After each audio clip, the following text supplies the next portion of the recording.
ভেদাভেদ ভুলে নতুন করে সমাজ গঠন করার তাগিদ দিয়েছেন বিএনপি মহাসচিব মির্জা ফখরুল ইসলাম আলমগীর।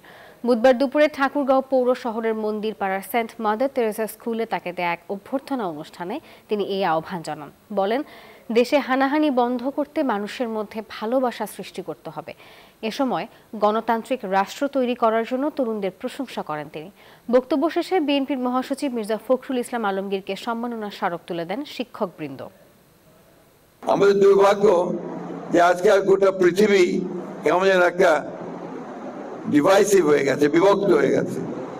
হিংসা, প্রতিহিংসা, হানাহানি, এটা গোটা পৃথিবীময় চলছে। এটাকে থেকে বেরিয়ে আসার একমাত্র পথ হচ্ছে সত্যিকার অর্থে মানুষের মধ্যে ভালোবাসা সৃষ্টি করা। বান্ডেল থাকলে প্রতি সেনমানিতে টাকা বাঁচবে। বিকাশ সেনমানি বান্ডেল কিনে জিতুন প্রতি লেনদেনে।